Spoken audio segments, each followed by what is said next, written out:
All right, Bing Bong. We are live with another edition of the State of Bitcoin podcast. I got BTC X Zelko here, and he is the co-founder of RoninDojo Node, which is a hardware and software company. BTC X Zelko here, and he is the co-founder. Whoa, I had my own stream in the background. Whoops. Sorry about that. But yeah, I have RoninDojo, or co-founded RoninDojo, a hardware and software company that helps you run your own Bitcoin node and maintain privacy and do self-custody and much, much more. So, Zelko, how are you doing today? I'm good. Thanks, Brandon. Thanks for having me on. Excited to be here. Yeah. First off, let's get into it. Where does BTC Zelko come from? I'm not like necessarily a big Star Wars guy. You got like a Star Wars avatar here, so is it something Star Wars related or what? Oh no, it's man. I've actually never been asked about the origin of my NIM, but it's it's a little tip to heritage and a little tip. I I used to make accounts like this on Xbox Live, ironically, like way back, and so I was like, I'm like the least creative person ever. So when it came time to make like a Bitcoin Twitter account, because I didn't use Twitter really before that, this just kind of popped in my head. So here I am. Yeah, there you go. So, we actually got introduced through another NIM account, my other NIM interview with Heady Walk, and through there, I believe you guys are, connected with a meetup that you got going on there. Why don't you get into, I guess, a little bit of what you guys got going on in the OC Bitcoin meetup? I know that Hetty mentioned to me that Ronin Dojo, the company that you co-founded, is now a sponsor of the OC BTC network, and part of your goal is to get some non KYC sponsors. So, like, how is that going? How is kind of like joining together and connecting with a lot of Bitcoiners going in that meetup, and also like kind of having the company aspect of it as well? Yeah. So Hetty Wook's a really good dude. So we met and probably 2 years ago now. Kind of when I first started Ronin, and met up with him and Stephen Cole and Ragnar, and it was like that was like my first real like in person Bitcoin experience. Like we went to like a local pizza place, drank some beers, and it was awesome. That was kind of when it like clicked to me like how much better Bitcoin is in person. Like how much better like being with a community of people who actually appreciate and understand like what it is. And we all had completely different views on stuff. We all had totally different. Like I'm not bullish on Lightning at all, and like a lot of the guys were. Me and Ragnar actually got along really well, which is awesome because we go to all the Guns Bitcoin conferences now, which is an awesome event. Shout out to Ragnar. But yeah, it was an awesome experience. And then from there, me and Stephen Cole, and then Hetty was helping us out a lot too with a lot of like the graphic design and stuff. We did like a whole series during the COVID lockdowns, ironically, just on different nodes, and we brought everybody in, and the whole goal was to spread information, which is kind of funny. I sat on all the meetups that we did virtually with like other nodes to talk about like their product and like why it was good and stuff, which was like it was just kind of funny. But like it was really cool. I think that was a really good space because out of all the stuff that Bitcoin's been through in the last like 3 or 4 years, seeing the expansion of full node projects to make it really easy has been awesome because like that's just like building that sovereign level of Bitcoin, um, to get as many people to be sovereign owners as possible. Um, but yeah, Hetty Wook's really unfortunately like I moved from that area, so I'm helping them out as much as I can. But really, Hetty Wook's like taking the charge, um, trying to get those non KYC connections made. And really, what that comes down to kind of answer your question, what that really comes down to is that peer to peer aspect. Like, there's no better way to do Bitcoin transactions or to purchase Bitcoin than like somebody that you know and trust, someone that you've had a beer with.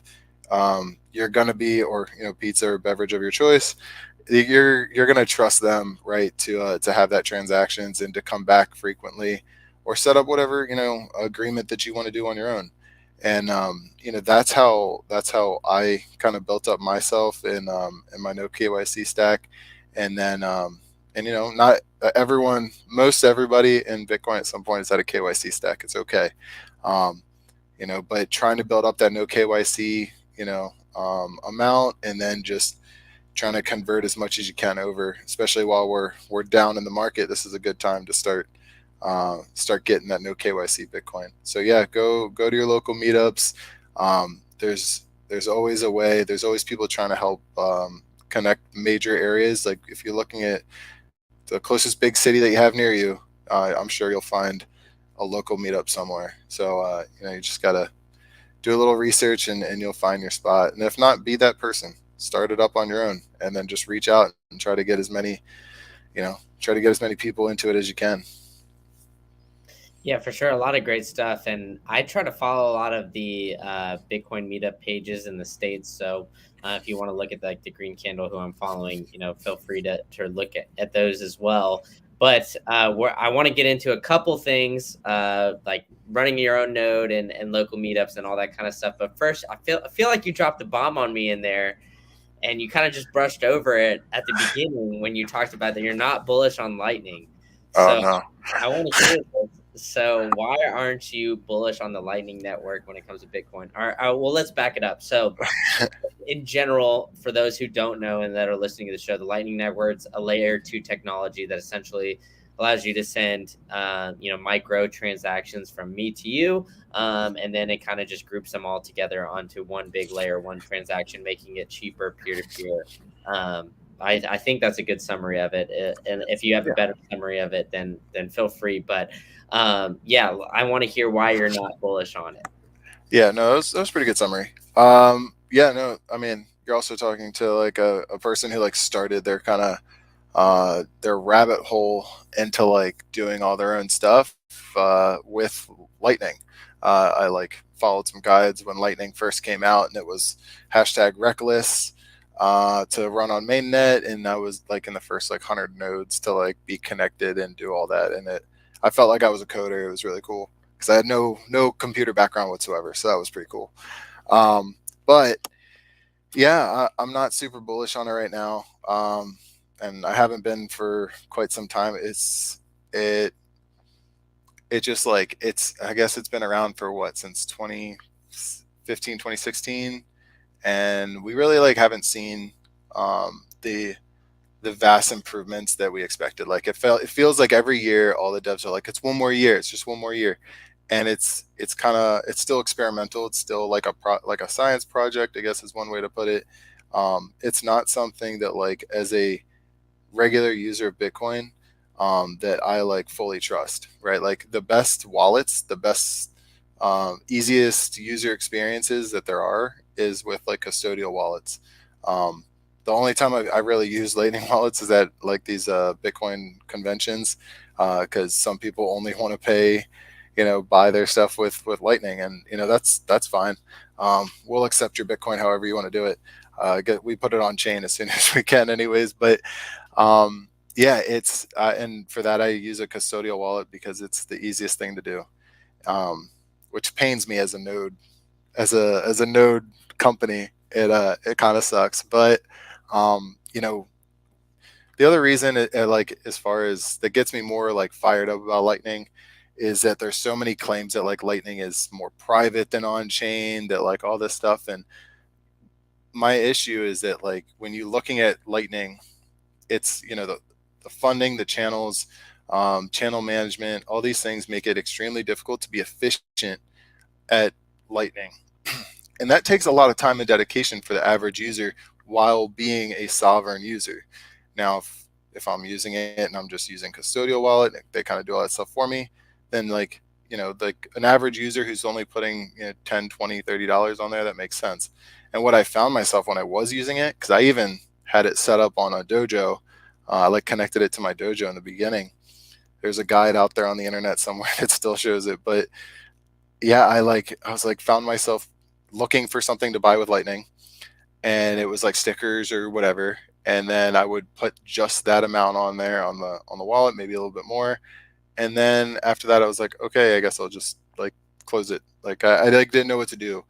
So it kind of felt like a tinker thing. It made me feel cool for a little bit, and then I just like I'm getting more privacy from like whirlpooling my stuff and using these like really. And then I saw all the cool tools that Samurai made, and then they kept making new stuff, and I was like, this is just it kind of blows my mind, blows it out of the water, and that's and then like kind of Dojo Ronin took over, and we definitely never we never had the manpower to do it. There's like the amount of uptake and time that it takes to stick with Lightning and maintain everything for the vast amount of users was not something I was interested in. Considering that like me and my other co-founder are not coders, we are we're both self-taught. Um, it wasn't something that we really looked into, and considering that like we're a privacy node and there's no huge upside on the privacy side, it just didn't really interest me too much. People are always trying to pitch it though. One day they might get me, but I'd have to be pretty drunk, and then I'd have to write a lot of code while drunk in order for that to happen. So, and then I'll probably remove it the next day. So, I don't know if it'll ever really hit the release side, but yeah. All it takes is a couple beers, huh? I wouldn't say a couple, but Yeah, I maybe some really good scotch. There we go. There we go. Well, I mean, it seems like all you California guys are really into the privacy aspect of it, but it's good. I think like we like I said, and we've mentioned before that we had Hediwook on here, and he was really big on that as well. So, why don't we get into like Ronin Dojo and what you guys are doing over there with, I guess, the privacy aspect. So, let's dumb it down for the average or the maybe the newbie Bitcoiner. What is running a Bitcoin node, and what is in your opinion like the importance of running your own Bitcoin node? Okay, yeah. So running a Bitcoin full node means that you are running the entire. You've taken the entire history of Bitcoin.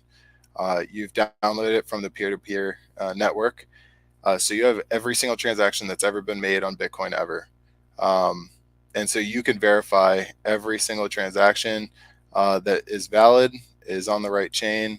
And so when it comes to having a wallet, when you're running your own node, you know that every single transaction is correct, it's been verified. And so where that comes into play is that if you're not running your own full node, you're trusting someone else's node to be doing that and to send you the correct information.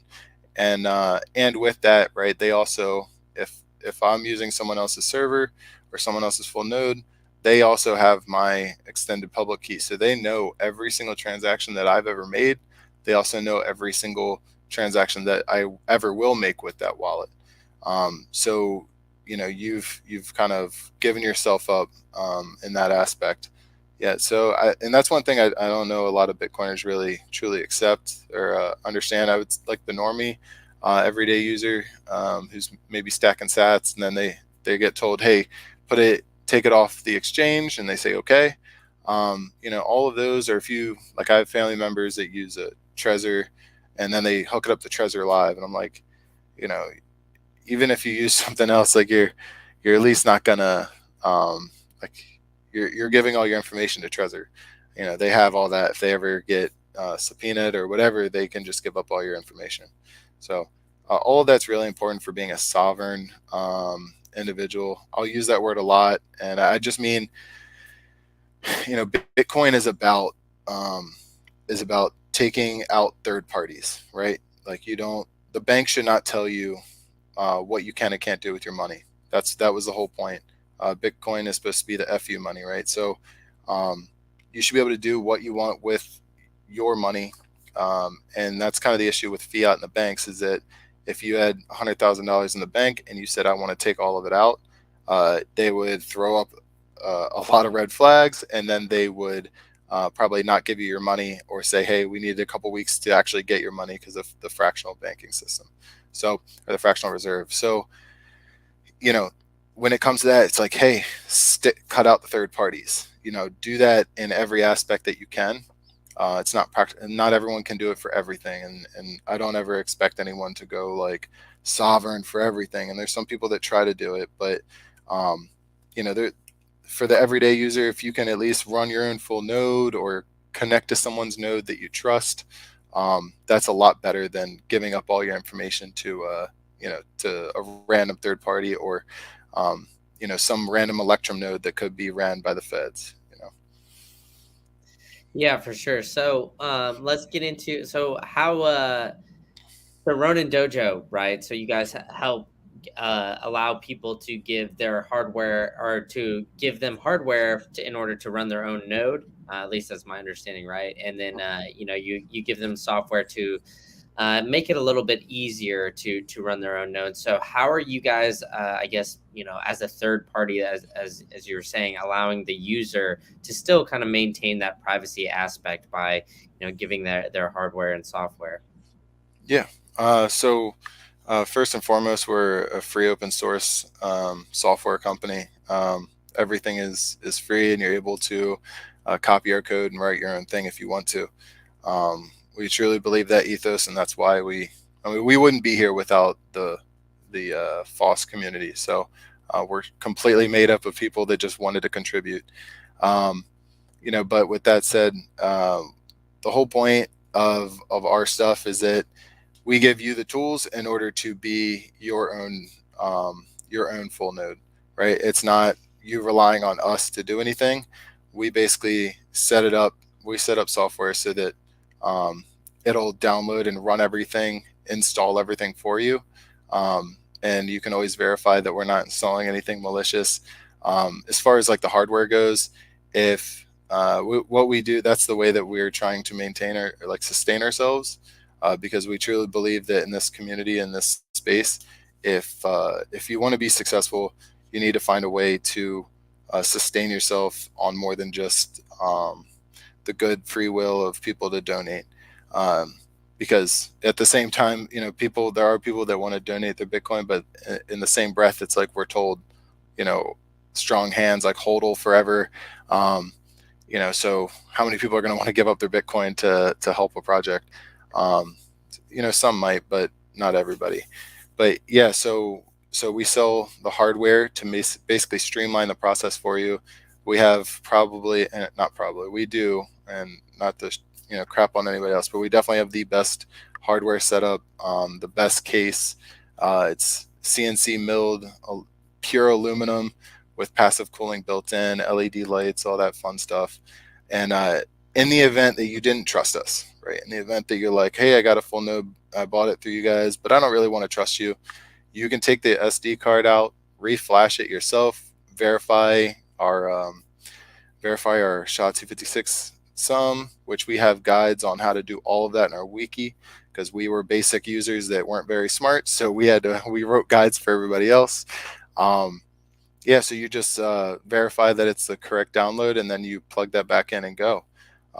So we build everything with this intent of like, we want the most critical people who like don't want to trust anybody to still be able to use our stuff. We don't want it to be like, I have to trust them no matter what, and if I can't, like I can't verify against them. Like, we want it to be as security and privacy proof as possible, and that's what we've done. And our software is all built around being private and staying on the cutting edge of the privacy software side of Bitcoin. Yeah, that's awesome stuff, and it seems like you guys are doing a lot, and you have a lot of guides too that allow your users and purchasers also to go through and figure it out kind of for themselves. But I guess to another point, how would you encourage somebody that says, okay, I get Bitcoin, but as you kind of said at first, you weren't really a coder or anything like that when you first started. How would you kind of encourage somebody to that maybe says, I get Bitcoin and I kind of understand it on a surface level, but I'm not exactly extremely technical. So it's just, like easier for me to just buy it on an exchange or not run my own node. How would you kind of convince somebody like, hey, running your own node is very important and you should do that? So I would start with, it's gonna sound like cheesy, but like start with your why, right? Like, like what attracted you to Bitcoin, and that's kind of gonna be the like catalyst to which like drives you everywhere else. Um, I like started with like, oh, like it's a really good investment. Like, my father-in-law told me about it, and I was like, okay, that sounds awesome. My wife said no, and then a few years later, we said yes, right? So we started to accumulate. But once I that was like in the middle of the big block, small block, you know, debate and flame wars and Roger Ver and all that fun stuff, which is super entertaining. But I got like obsessed with like the debates and like people talking about circular economy and peer to peer, and that's what attracted me to Lightning at the time. So like I kept thinking about that. Like that turned into like my rabbit hole was like, how do I be how do I like cut out all these third parties and just be like I just wanted to be like sufficient on my own. And and then I came really got back into it in like 2018, and I like heard about Whirlpool and Wasabi, and I was like, oh, like coin joins, like this is cool, like privacy, like let's look into it. And that's kind of what started making me dive in even deeper, and Dojo came out and all this fun stuff. But and I like told myself, I was like, I have to run this. Like if I don't run this, and everyone was like, if you don't run your own full node, like you're an idiot. And like that was just what was said on Telegram, and I was like, all right, like yeah, I guess I got to run my own full node.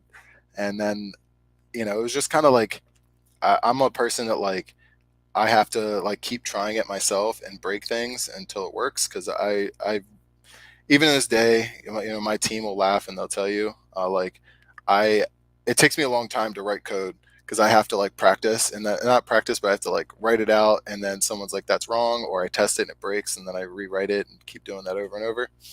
Um, Eventually I get it, and that's okay. But if you're a person that's like starting out and you're like, this is overwhelming, it's a lot, just take a breath and just realize that like the Bitcoin community as a whole is here for you. Like that is the number one thing that I love more about Bitcoin. We can all argue about, which product's better and which protocol, like Lightning, not Lightning, privacy, not privacy, whatever. The only ones I don't get along with is like the 100% like by the KYC stuff because I'm not friends with you. But for the most part, everybody wants Bitcoin to succeed. So in order to do that, people need to understand it. So like learning about Bitcoin and diving into the rabbit hole, even if it's just like DMing, like messaging in Telegram groups, or which I've found to be the best way, is just like there's so many Telegram groups that you can join and like learn from. But just like asking the questions that you don't know, and there's always someone that's gonna break it down like Barney style for you, and they're gonna help you get there, because there was someone when I was that person trying to like figure out how to get like a full node running. Like I have a DM and it's like, how do I get Tor like installed on my Raspberry Pi? Like that was what I was trying to do, and eventually I got it. And I was like, I'm really sorry for bothering you. Like I appreciate you taking the time and whatever. I felt so bad because it was like hours, and afterwards he's like, yeah, man, it's no problem. Like if we don't help each other, like how else is this magic internet money going to work, right? Like that's so when you're like afraid, if you're one of those people that's like, I don't want to ask people, or like I don't know what to do, like just ask. Like there's gonna be someone that helps you, and like that's what it really comes down to, and that is the key to Bitcoin. I don't care about the fights, I don't care about the other stuff. Like the key to Bitcoin is people are here to help each other. Oh, I agree 100%, and I couldn't, agree more with the community aspect of everything as well. I haven't been doing this too long. The podcast, I've been writing about Bitcoin maybe for a little over a year now, but not much, maybe a year and a month or so. But anytime I, reach out to somebody in the Bitcoin community, they're extremely helpful. And it's exactly like you said, like if somebody is confused about something, or wants to, show you something, or you're asking questions, as long as you're like willing to learn, everybody in the Bitcoin community, from what I can tell, is very much helpful about everything too. And I think, it's perfectly like you said, everybody was there at one point too. This is a very new technology, right? So I mean, the white paper was put out in what was it, So November eight. 2008? Yeah. Yep. Yeah. So I mean, what is that, 14 years ago, not even. So I mean, it's everybody's kind of learning as they're going, and I think yeah, everybody's willing to help, and whether it's through Twitter or Telegram or even like local meetups, I think you're always going to be able to find somebody that is open and willing to help you, kind of take you along that journey, and maybe put you under your wing, and help you learn all the aspects about Bitcoin. Um, and so let's get into, I guess, like your experience at Ronin Dojo. So, um, yeah. So how is that going? Like, what kind of got you started, that you're like, okay, well, maybe you built your own node first, and then you're like, okay, I want to spread this out to the masses. Like, what kind of brought you to the point where you wanted to start Ronin Dojo, and get that going to help others run their own Bitcoin node? Yeah. So it's a good question. Yeah. So there's like a Telegram channel. It was called Dojo by Samurai Wallet, and that's where I was like asking all these other like really smart people for help, and because I had a Raspberry Pi 4, and that's what I wanted to use, and the software, even well, I guess I think it recently now supports like multiple device types, but it only supported like a regular PC at the time, and so I was like stuck. Like I didn't know what to do, and all these people were helping. And when I eventually got it running, I started writing guides because that's how I got Lightning running. And I was like, hey, handwritten guides with copy paste. If I can learn to do that, I can help the community who's helped me. I'll be able to help somebody else out, um, which is a key aspect. If you learn from someone, pay it forward, right? Help other people. Um, but yeah, so another guy in the group who was doing it on another single board computer. It was a Odroid N2, and it's like a little stronger version of a Pi.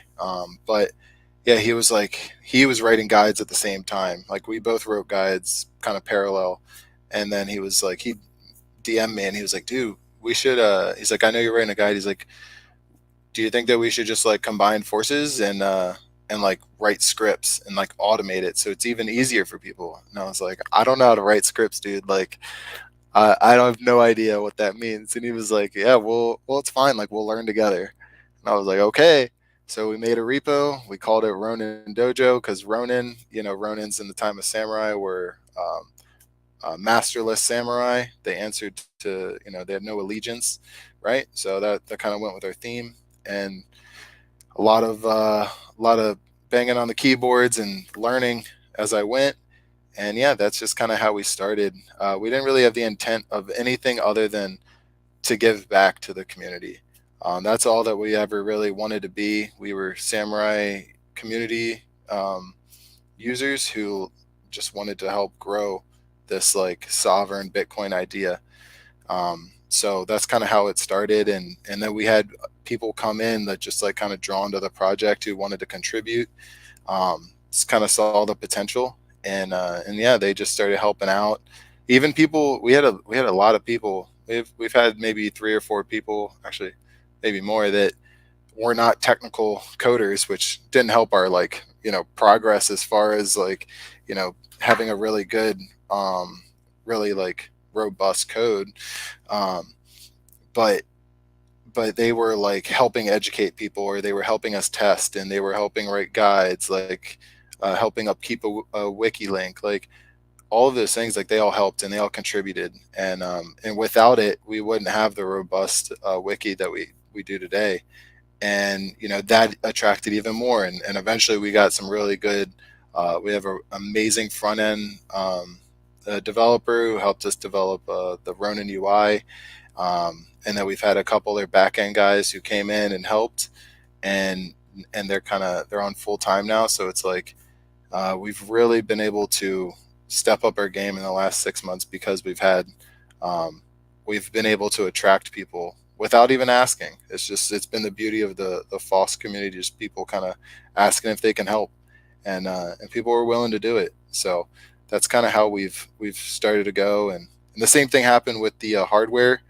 Um, he goes by Din Djarin, which is ironic because my icon is a Mandalorian. Um, is the Mandalorian just for right now? He's actually Boba Fett. I'm sorry, but Din Djarin. I know you're not into Star Wars, but it's a Star Wars thing. He messaged us and was like, "I want to make you guys a metal case," and we were like, "Sure, man." Like we've had some other people who said it for 3D cases, and we were like, "Yeah, sure. Like show us what you got."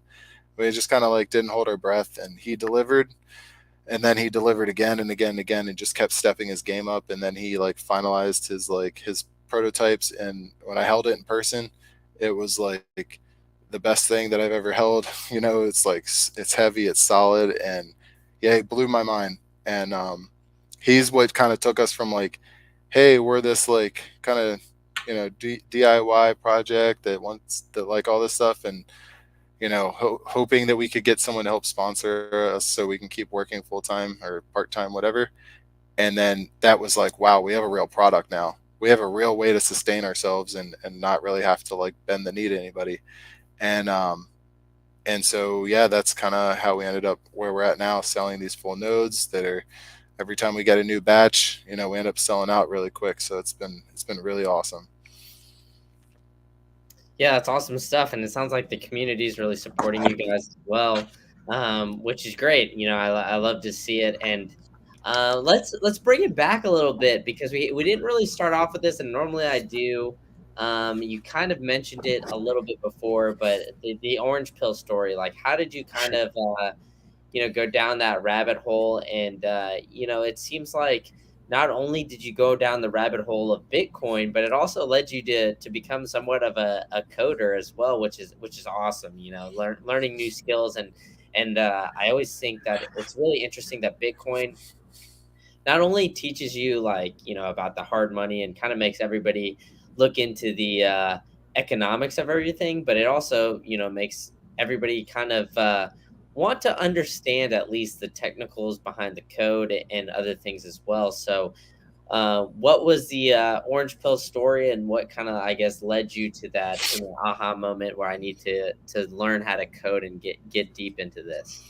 Oh man. So 2004, 15. Yeah, 2015. My father-in-law came over, and because I was living with my fiance at the time, and he came over and was like, "Hey, like I want to watch this Bitcoin documentary with you." I think it was the Rise and Rise of Bitcoin. So I think it was, the price was like $200 or something at the time, and he was like, "Oh, like after you do it, I'll give you guys a Bitcoin or whatever." That's the only amount I'll dox, just for whatever reason. I've already sold it, so it's good. But yeah, he was like, "Yeah, I'll give you guys a Bitcoin to watch it." And I was like, "Done, like easy." Watched it, and I was immediately like hooked. I was like, "Who's Satoshi Nakamoto?" And like, why is he so smart? And it just fascinated me. The whole thing, because I had known about it. I had friends that like in college, they were buying weed and stuff on the Silk Road and all that, and I never really thought about it. I was just like, oh, like yeah, that's cool, I guess. I just kind of thought about it like a virtual token. I didn't really think about it as like hard money. And it made sense once I watched the Rise and Rise of Bitcoin. And then the that small block, big block war really like made me dive into technicals and start to really understand and like have a stance on like the um, the like the philosophical stances that people have. Um, and so that kind of got me going into Bitcoin, and I believed in transacting, and if Bitcoin is going to succeed, we need to have circular economy. That's why I thought Lightning was the answer. Maybe my new stance will be proven wrong one day. But yeah, either way, transactions need to happen. We need to be a circular economy. But I digress. I like to talk, so I'm sorry. No, that's Yes. perfectly fine. This is what this is for, Zelko. Yeah. This is Yeah. fun Yeah. discussion that people Um, yeah. Once I think like I realized, and again, I wouldn't call myself a coder. I wouldn't call myself really anything, and that's what I think I kind of like um, about Ronin is that like, dude, we didn't know what we were doing. Like we didn't. I don't like. I know, and I learned this the hard way because I'm like right now I'm trying to learn Rust as a programming language, and I realized very quickly that like I'm not a coder and I'm not a programmer. Like I know Bash, which is like the shell script that you use if you just go into you SSH into terminal. Um, that's I know that really well. I can write scripts now very well. I know Docker pretty well. But apart from that, it takes me a very long time to learn anything new. Um, and that's okay because 99.9% of Bitcoin, maybe 99% of users, Bitcoin users are not coders. Like we are not we all got into it for different reasons, but like not everyone is going to be this programmer. Not everyone's going to be a coder. But I did know that I had to understand how to run these things, and I had to understand what was happening. Um, and I used a lot of different materials that were out there, like OpenOMS, which we also disagree vastly on a lot of things. But I appreciate who he is and what he does.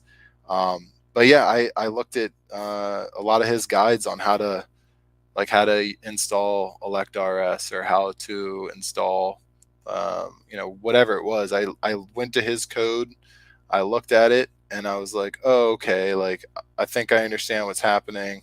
And then you just Google whatever you don't know, or DuckDuckGo, or whatever you're supposed to do now, because apparently DuckDuckGo is bad. Web search, I don't know, Tor browser it.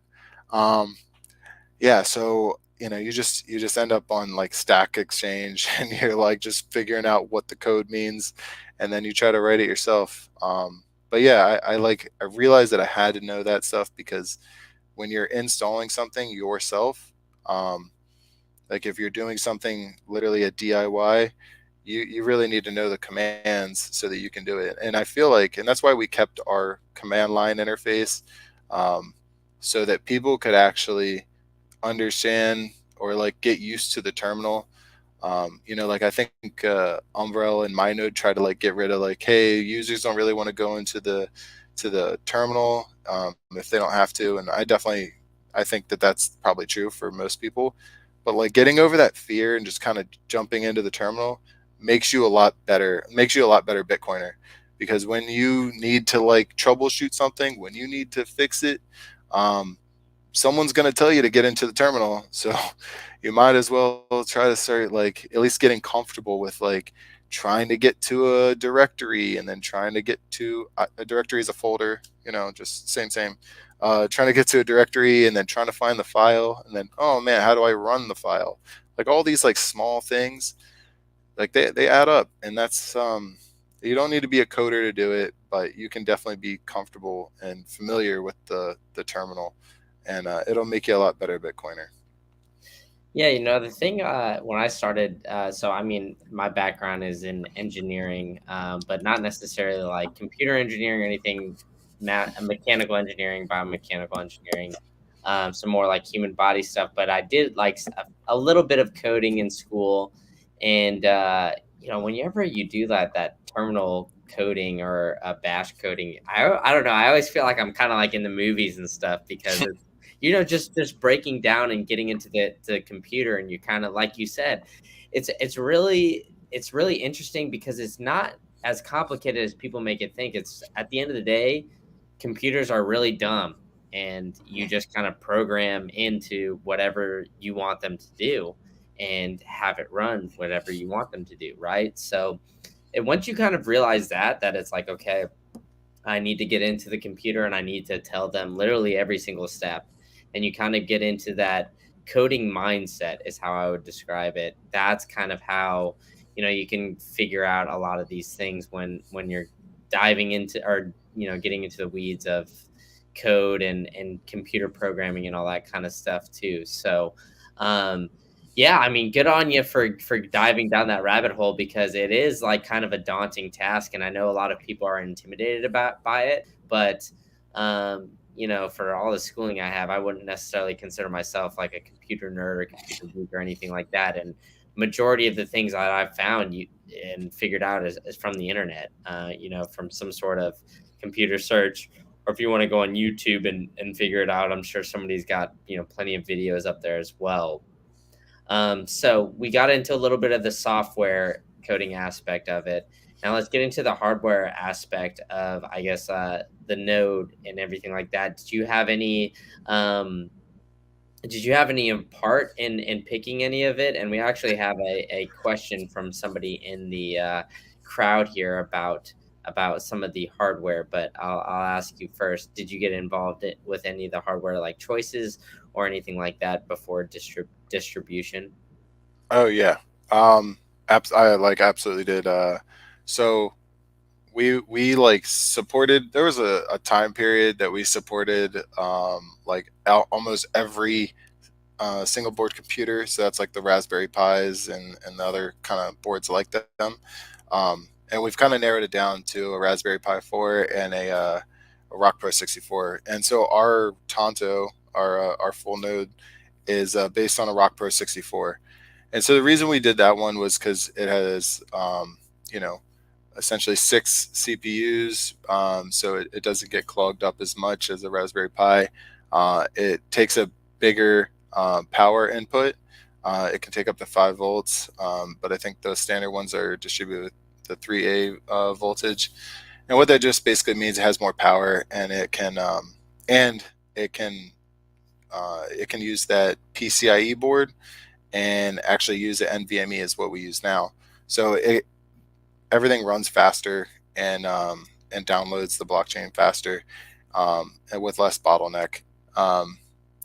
Where the Pine 64 team, they're developing some new, their next flagship single board computer. It's supposed to be similar to a Rock Pro 64. We're hoping the size change isn't too much, but yeah, we really like where they're going and what they've been doing.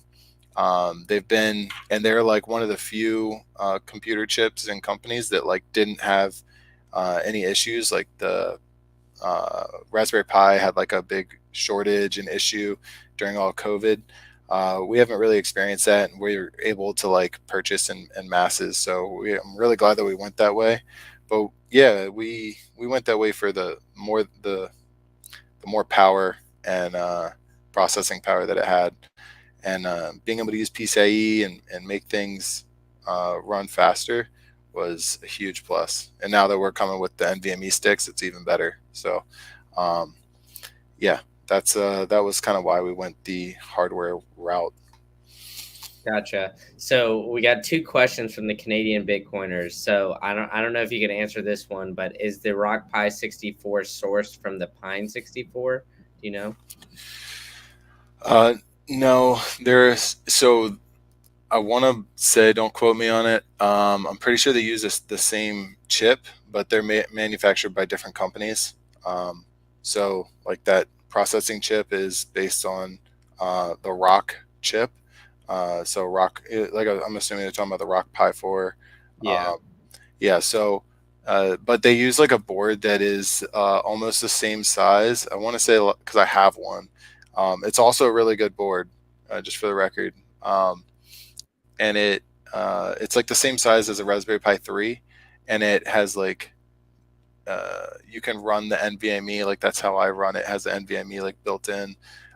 It's small form. It's pretty nice. It's just like flipped upside down. It's kind of weird. It's like the processing chip is on the bottom of the board, so it was kind of awkward for me, and that was the only reason I didn't want to go that route. I do think that the Nodal uses the Rock Pi 4, if I do recall, but hopefully Keto Miner doesn't like attack me or anything for potentially misquoting his No, product. I mean, I think at the end of the day, you're trying to figure it out just like everybody else. So if they come at you for it, maybe I'll defend you for sure. But another question we got from the crowd is do you have any knowledge about the Pine phone?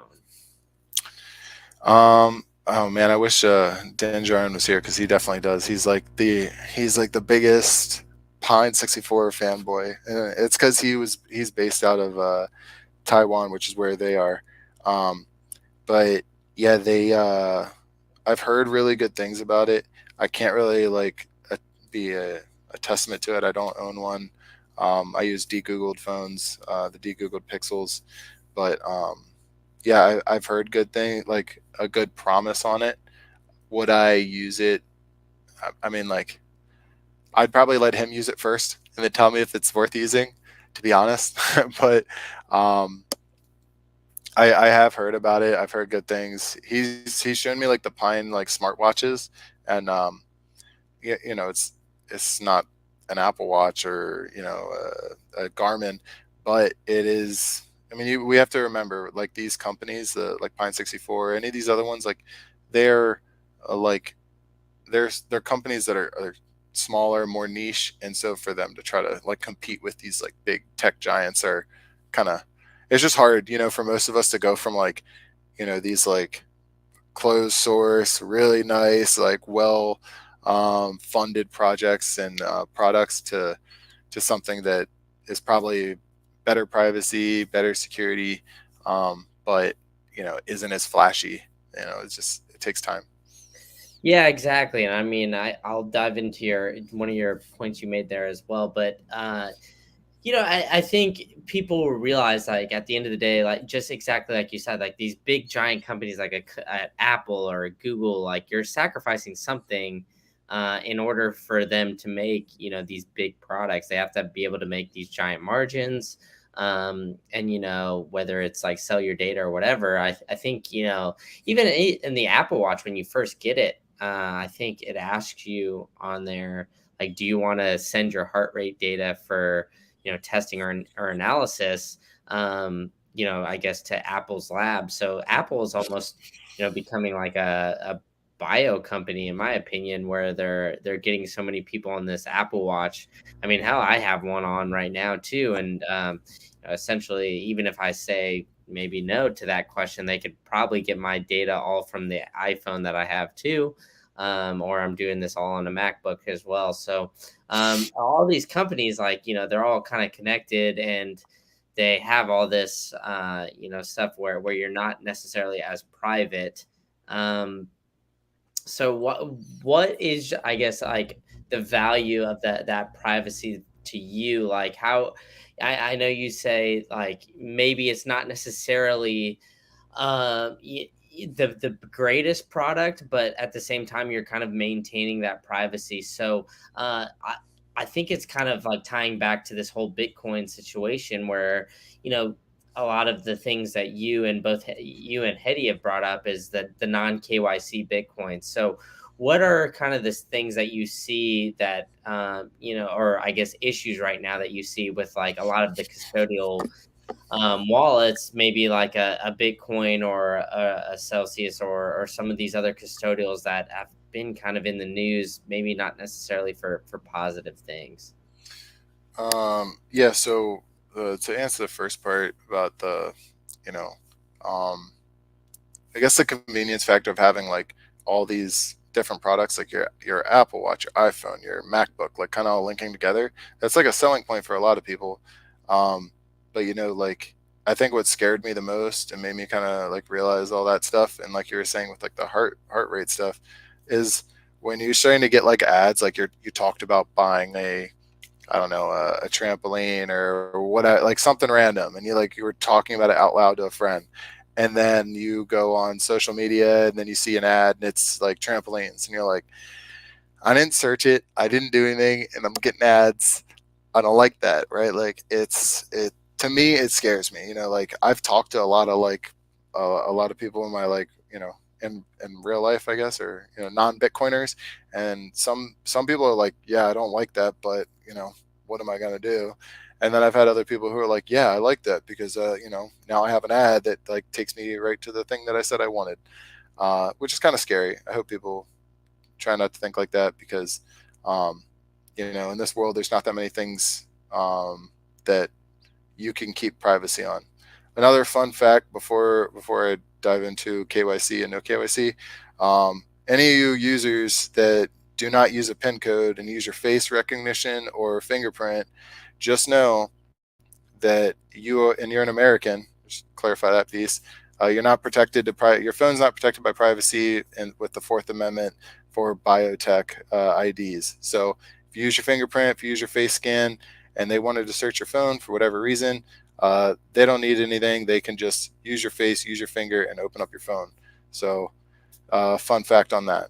But I digress. The no KYC, it is in custodial and all that stuff. I, I was on a debate for the KYC, no KYC, and I think I try to give the benefit of the doubt to people that are like hand wave, I guess is what I like to say. Is hand wave. KYC is like, oh, um, it's a temporary evil to, like, mass adopt Bitcoin, and like we'll just outhold the feds or whatever it is that you want to say. It's like, man, like KYCing yourself on Bitcoin, if it's a freedom tech, think about it the same way as Americans are so staunchly against like gun owners, or at least so staunchly against having a national registry for guns. It's the same thing, right? Because once you get put on a list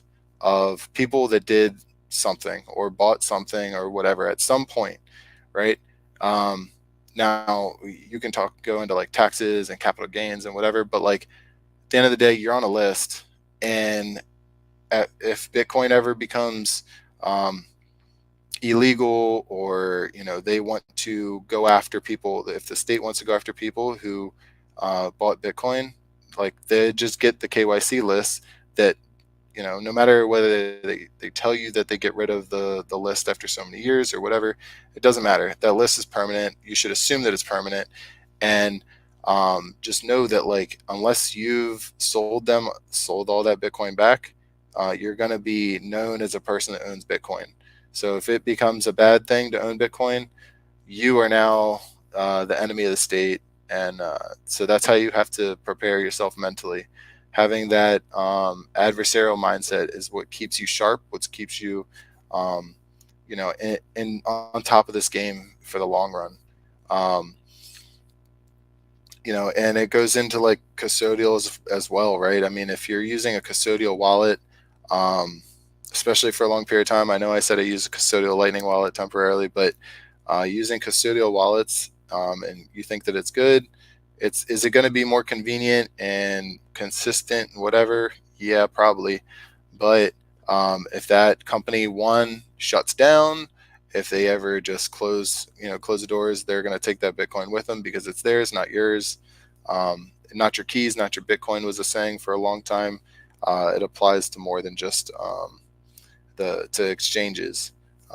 And for those who are like, maybe they joined in the last like couple of years, and don't know about Mt. Gox, that's kind of where that saying spinned off of. Was Mt. Gox was like the number one exchange, it was like the only Bitcoin exchange, and people had tons of money on there. They left their funds on.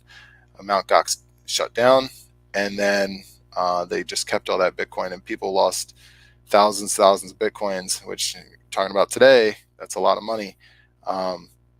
And yeah, that's just kind of like how that went. So you really don't know what's going to happen. Like, we're in such a wild space with an asset, or the price of Bitcoin changes all the time.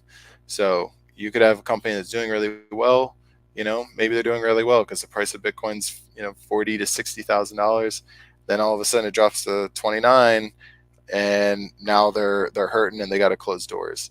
If they started at 60 and they funded that way, and they planned out like it was going to go to the moon, go to $1 million, and now they had to close their team down because they can't afford to run on a $29,000 Bitcoin.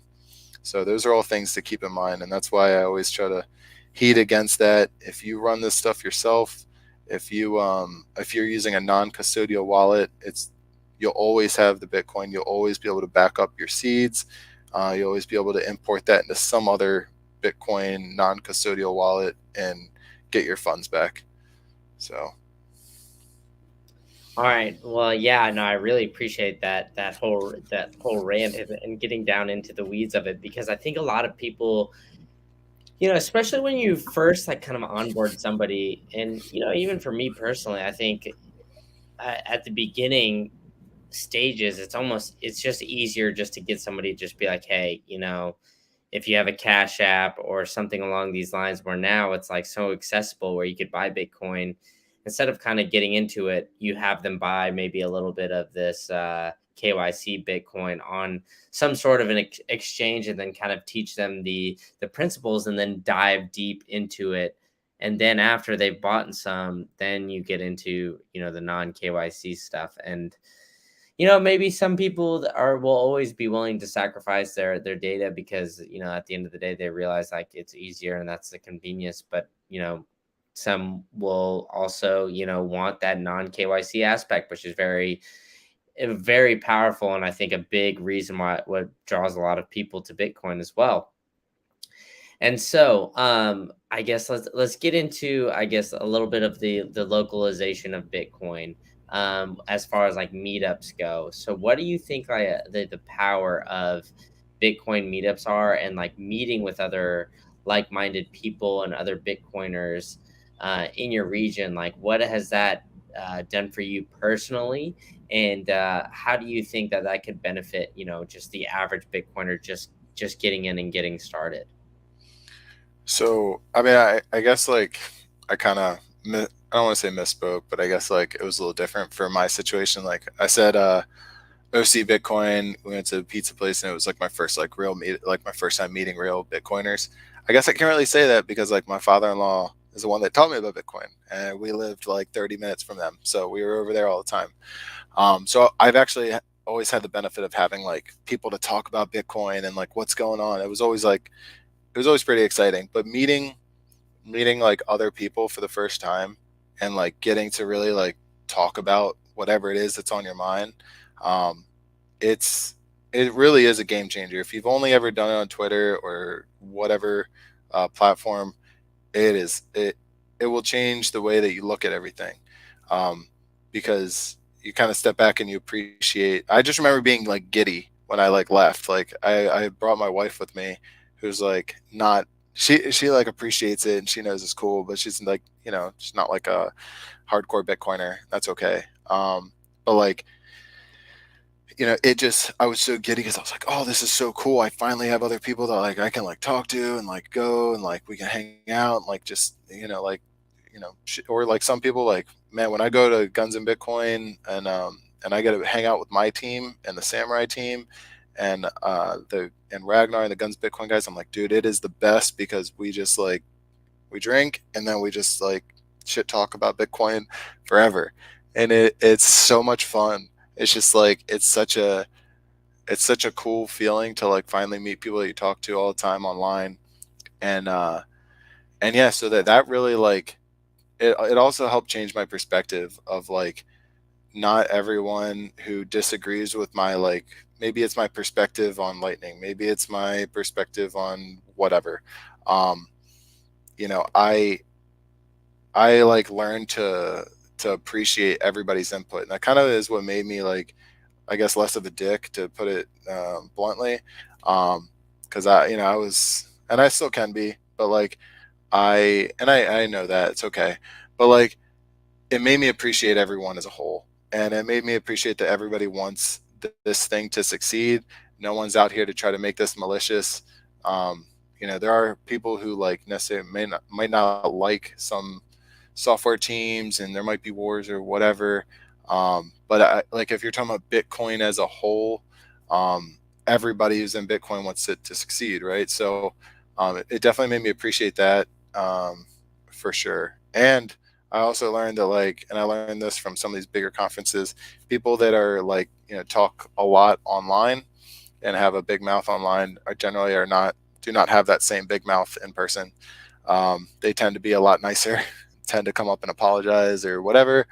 Um, so yeah, I always take that in person experience, and yeah, it definitely helped me elevate and start to think about the direction, like how we wanted Ronin to run, and it solidified it. Really, it solidified that privacy aspect because I knew that no one else really cared about doing it the way that we were trying to do it. So um, yeah, get to your local meetups, hang out with people, just like have that outlet because um, you know yeah, we want and bring a friend, that always helps, but like Um, when you're doing this Bitcoin thing and you don't have other people that you can talk to in person, it almost makes you feel isolated a little bit.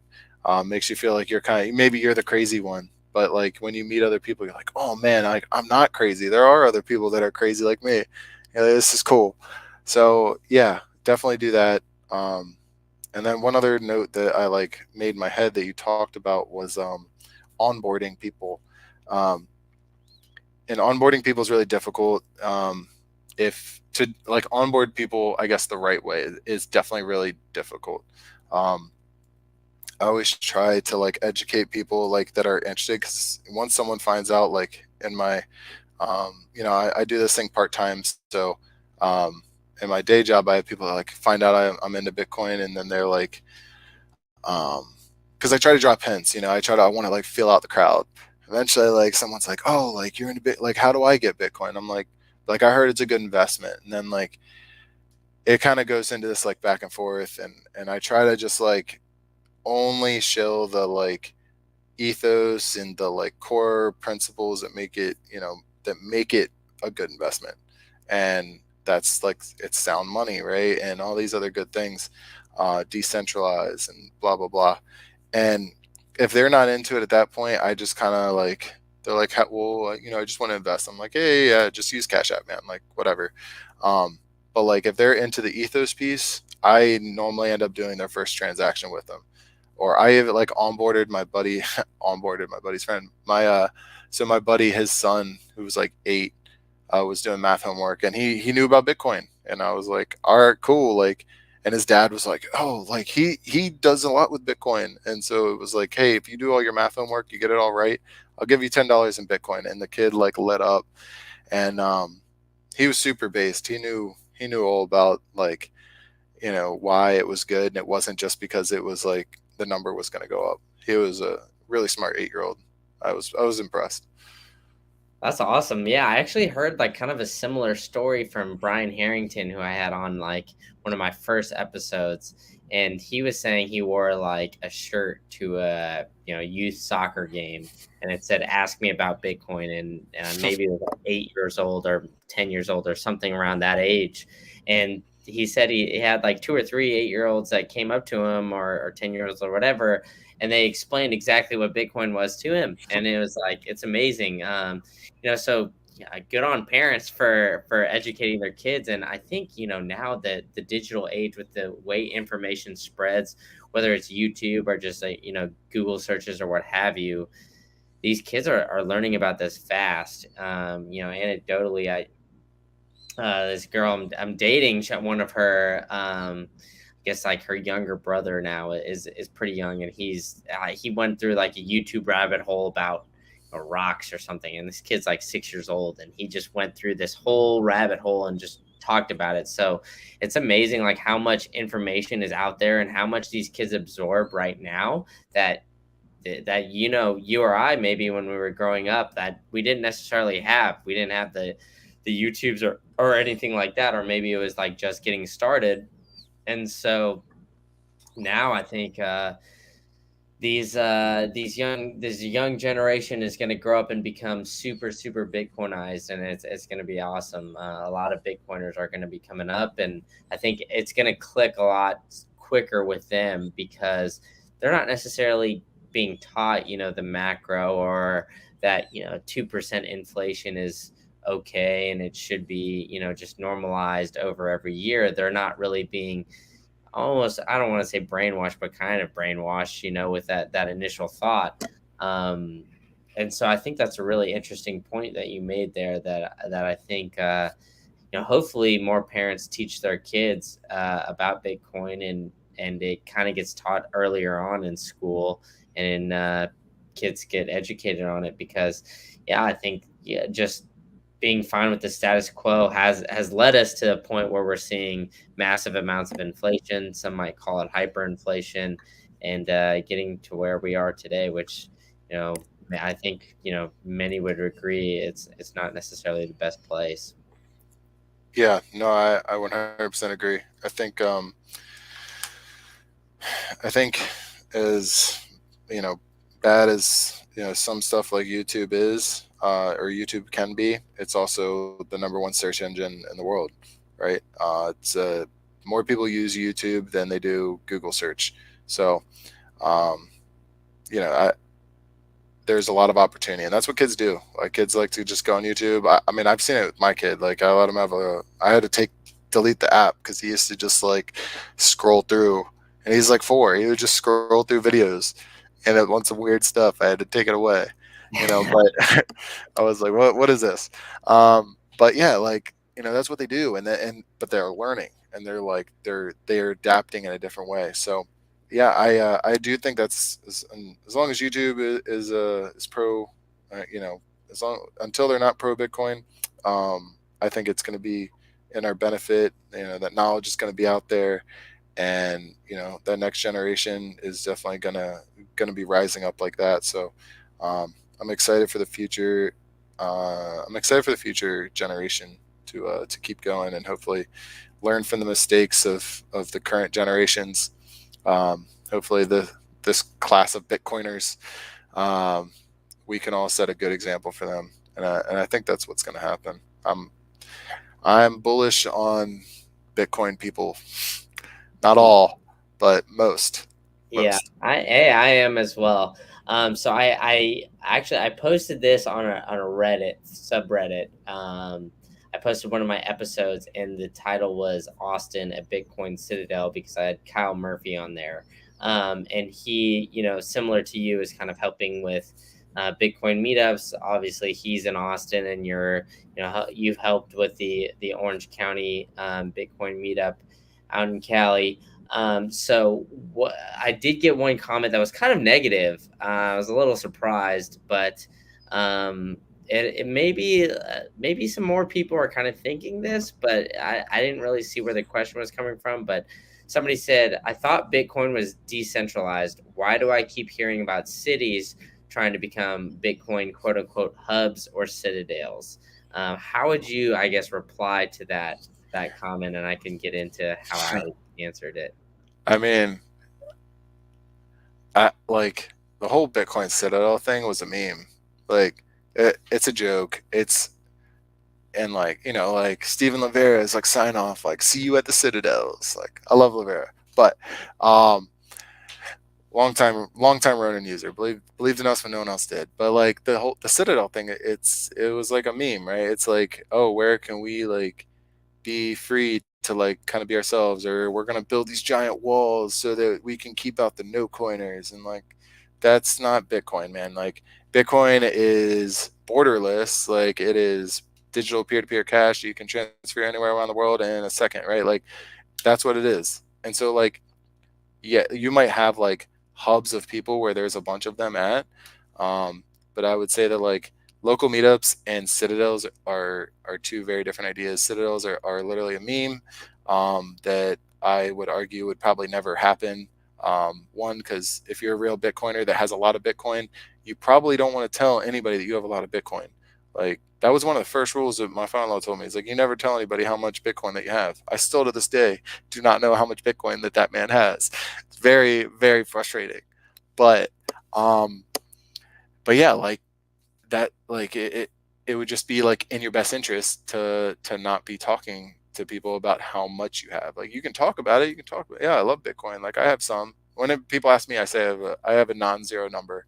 That normally makes them very like tilt their head like, what did you just say? Um, but yeah, like I have more than zero. I don't have a lot, but like I have enough. I don't know. Like I have more than zero. And because especially like when you tell people about it before a bull run, they're like, "Oh man, you must have so much money. You could probably retire." And you're like, "Yeah, no, not really. Like I didn't have that much money to invest to begin with, so kind of whatever." Um, Citadels are definitely, you know, like people that take that serious, in my opinion, don't really understand Bitcoin and don't really understand how you would, if you're talking about like long term, like everybody would be a Bitcoiner. If like those are the same people that believe that Bitcoin should be, um, mass adopted and everyone in the world is going to be using Bitcoin. It's going to be the Bitcoin standard, right? So um, Bitcoin will always be decentralized. and it's a decentralized network, not a decentralized location of group of Bitcoins. So to answer that guy's question, like decentralization is about the network and the protocol. From a more serious standpoint, like that guy is just wrong. But yeah, the Citadel thing is a meme.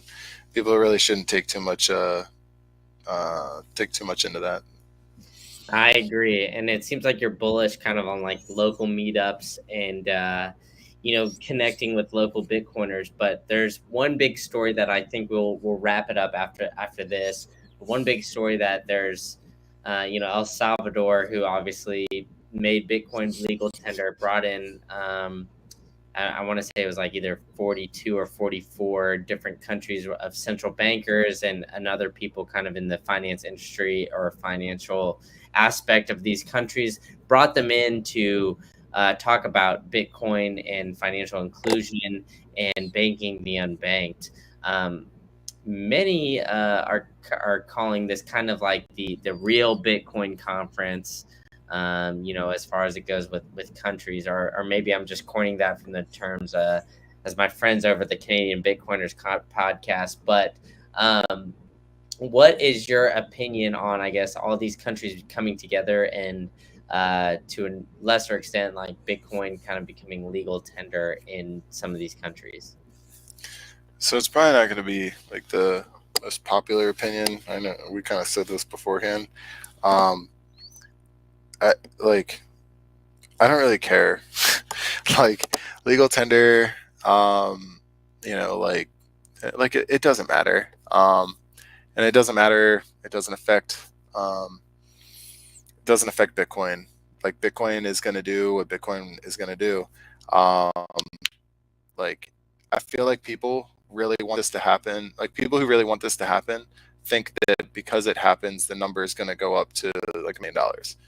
And that is not why we should care. Like what should happen and what people need to care about and what we need more of is like outreach on like how to make things you like how to set up like circular economies in area to actually like have Bitcoin being used. Like how do you run? And this is what I actually really like about Brian Harrington. He was like very good about like going to local businesses and like getting them to accept Bitcoin and how do we operate in that environment so that Bitcoin that gets like people accumulate or like acquire Bitcoin and then they spend it to a company that accepts Bitcoin, and then that company doesn't necessarily sell out the Bitcoin right away. If they can use that Bitcoin to buy their supplies and buy whatever, like now we're talking about a circular economy. Now we're talking about sustaining the Bitcoin growth. And, then someone gets hired by said job and then they get paid in Bitcoin,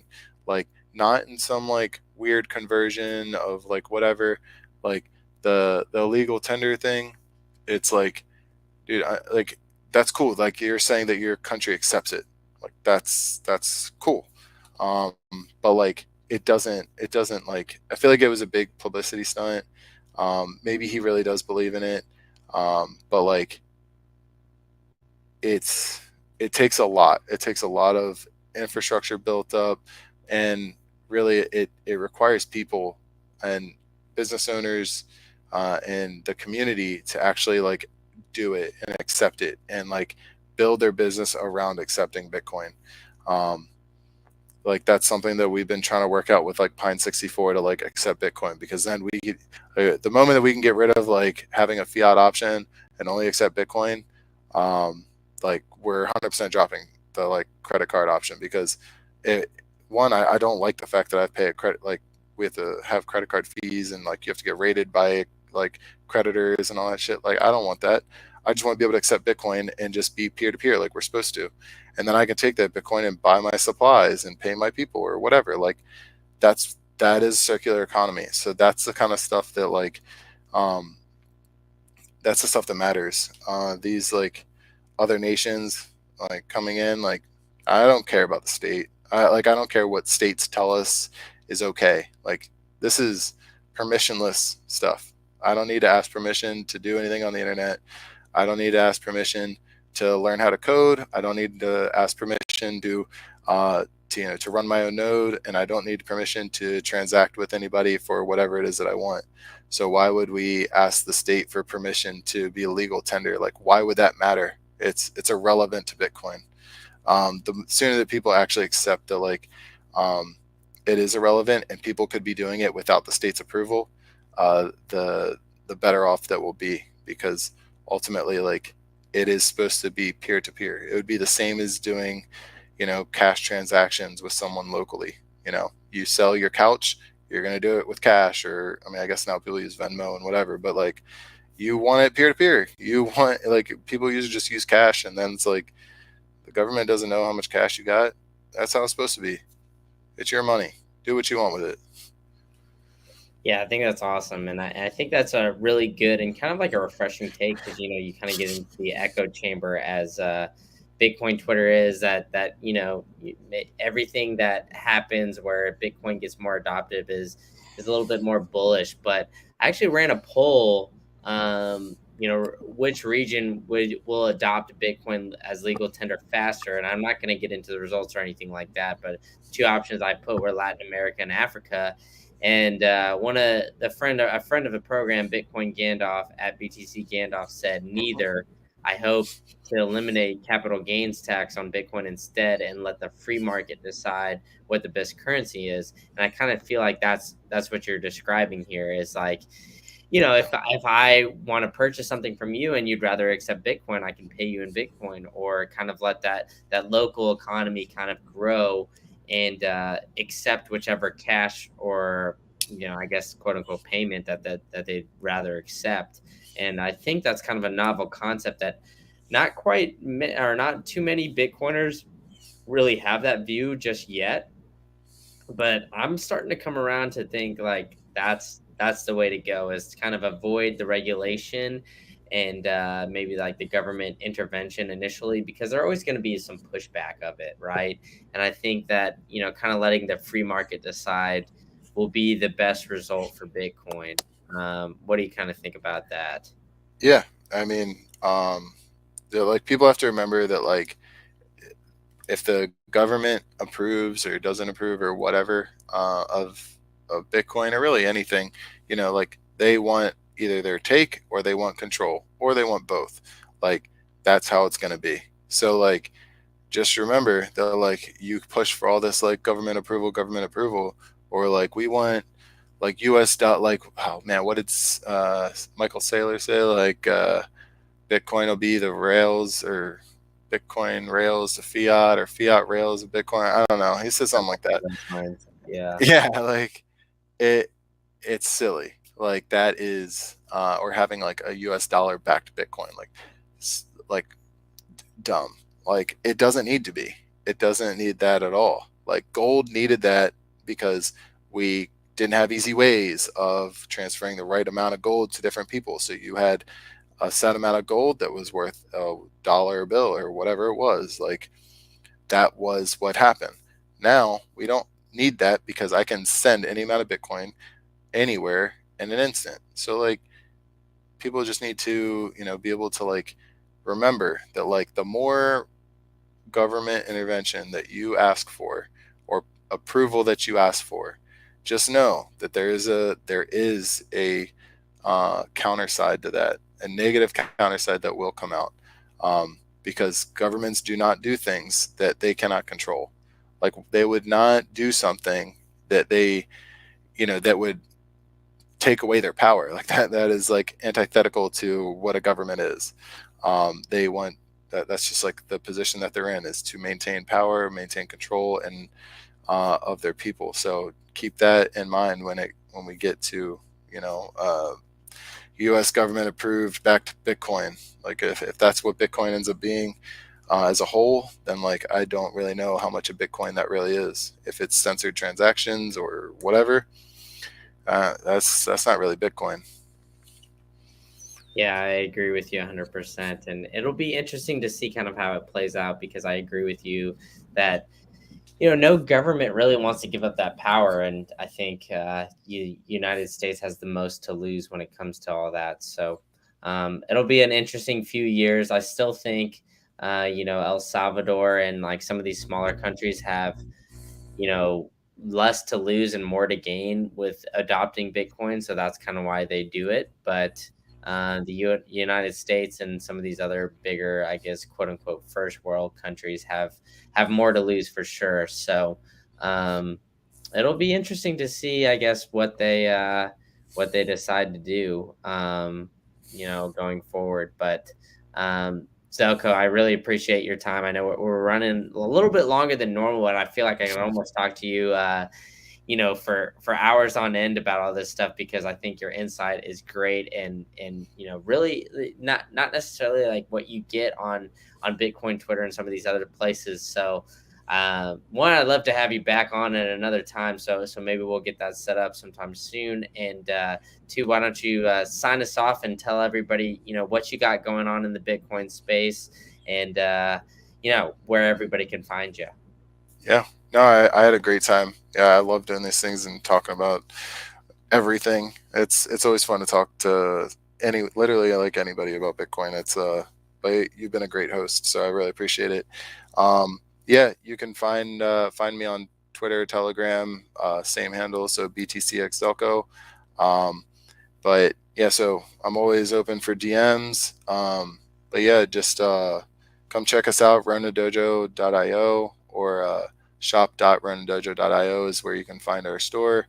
And yeah, so we're recently became exclusive hardware partners with Samurai Wallet.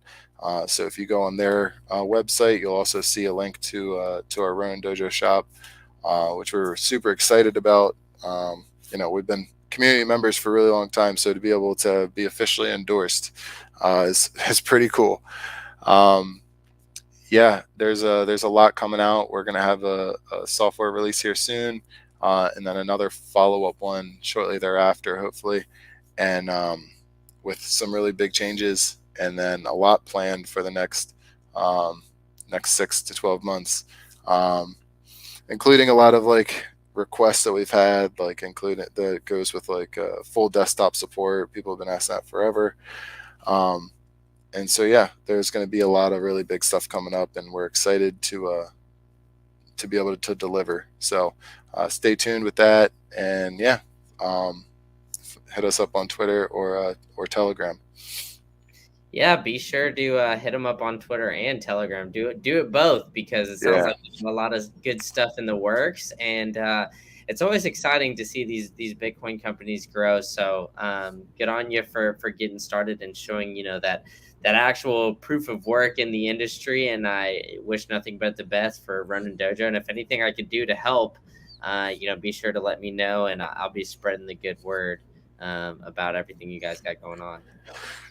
For sure, man. I definitely appreciate you having me on here, and I look forward to the next time that we talk because I know it's gonna be another fun conversation. We can always debate Lightning or whatever you want to do. We'll have it'll be a fun. I won't be too much of a dick, I promise. Yeah, for sure. I'm not worried about it. All right, man. Well, thank you so much, and have a great rest of your night. All right.